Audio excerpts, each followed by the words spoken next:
Eh bien bonjour à tous les amis, supporters, supportrices marocains, marocaines, supporters, supportrices d'autres nations, amoureux, amoureuses du football, bienvenue à vous. Les amis, aujourd'hui je fais un petit détour, je fais une petite escale et on va aller au Maroc.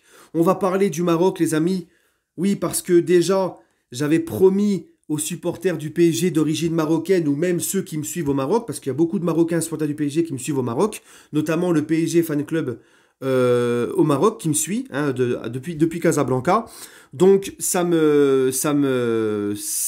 j'avais promis que je ferais une vidéo si le Maroc allait en huitième de finale de Coupe du Monde. Oui, parce que c'est quand même extraordinaire ce qu'a fait le Maroc, c'est historique, puisque le Maroc n'a été qu'une fois en huitième de finale de Coupe du Monde, ça remonte à 86, tu vois.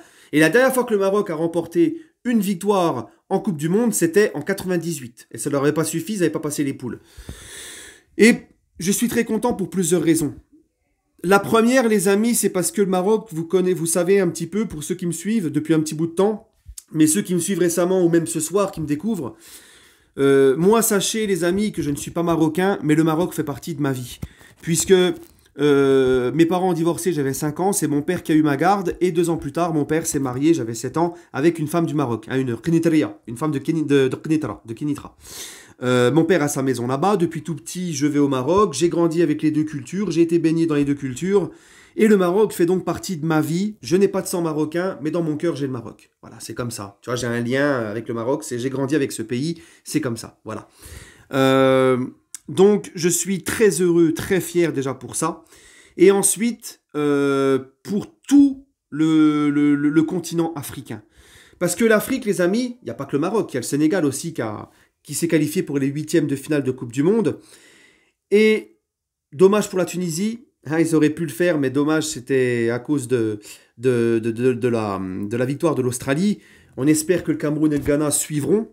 Et moi, parce que moi, voir beaucoup d'équipes africaines faire de grandes choses en Coupe du Monde, ça me réjouit. Parce que je pense que le football africain mérite mieux. Parce que l'Afrique, les gars, c'est un continent passionné de football, qui vit et qui vibre football. Tu vas dans n'importe quel pays en Afrique, ça parle ballon, ça parle foot, ça respire foot, c'est un continent de football. Et en plus de ça, l'Afrique, les amis, c'est un continent très beau, très riche, avec des gens qui sont très accueillants, qui ont le cœur sur la main, et d'une très très grosse gentillesse. Moi, je parle en connaissance de cause. Tu vas au Maroc, franchement, le Maroc, c'est un des pays les plus touristiques au monde, c'est pas pour rien. Le Maroc, c'est un pays où les gens, tu vois, si t'es européen, ils pourraient se mettre tout nus pour toi. Si t'as rien, ils donnent tout. C'est des gens, ils sont accueillants, c'est des gens, ils sont très gentils, souriants, la main sur le cœur. Et vraiment, le Maroc, les Marocains, c'est un peuple très accueillant. Voilà. Et moi, je suis très content pour tout ça. En plus, le point commun entre le Maroc et le Sénégal, c'est qu'ils ont tous les deux un sélectionneur qui vient du pays. Des mecs Aliou Cissé du côté du Sénégal, ancien parisien en plus, un vrai Sénégalais, et Walid Regragui du Maroc, un vrai Marocain. Voilà, c'est des gens du pays, donc c'est encore plus beau. Qui connaissent le pays, le football de ce pays, donc c'est encore plus beau, tu vois. Et ce que j'ai aimé avec le Maroc aujourd'hui, les amis, c'est que le Maroc, personne n'aurait parié sur le Maroc en huitième de finale. Le groupe du Maroc, c'était Belgique, Croatie, Canada. La Belgique, demi-finaliste de la dernière Coupe du Monde, quart de finaliste du dernier Euro. Et la Croatie, les amis, finaliste il y a 4 ans de la Coupe du Monde. Hein, je pense que tout le monde aurait misé sur la Belgique et la Croatie qui sortent de ce groupe. Le Maroc, non seulement est sorti, mais en plus a fini premier de cette poule. Et n'a encaissé qu'un petit but sur les 3 matchs. Un but, franchement, c'est même pas une erreur de marquage ou une erreur de la défense, c'est un but contré, le gardien est surpris, bon voilà, c'est un but pas de chance. Mais les gars, le Maroc, même s'ils ont souffert dans cette deuxième mi-temps face au Canada, ils ont dominé la première, et en deuxième, c'était beaucoup plus difficile, ils ont moins eu le ballon, ils ont plus subi, mais le Maroc a tenu. Et ce que j'ai aimé dans cette équipe du Maroc, les gars, c'est qu'un nul leur suffisait, peu importe le résultat entre la Belgique et la Croatie, un match nul leur suffisait pour passer en huitième. Ils ont quand même tout donné pour gagner. Ils n'ont pas voulu entendre parler d'un nul. À 2-1, ils se mettaient les fesses par terre, ils se donnaient comme jamais quand ils ont souffert en deuxième mi-temps pour garder cette victoire. Et ça, c'est beau.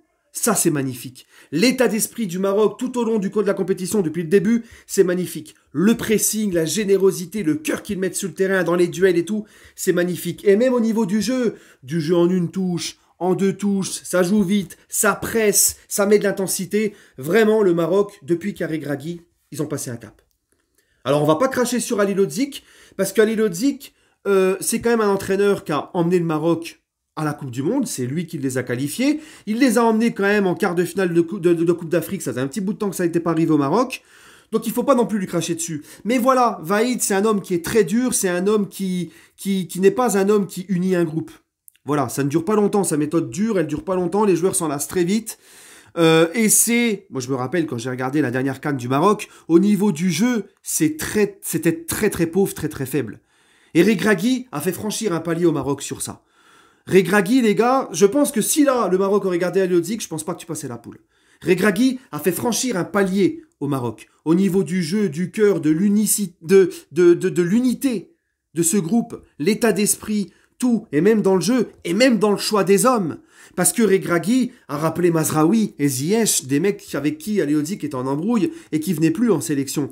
Et on voit à quel point, surtout Ziyech, à quel point il est important. Il marque encore un but aujourd'hui, il te fait une passe décisive contre la Belgique. Dans le jeu, c'est lui qui mène la danse, c'est lui qui mène le jeu.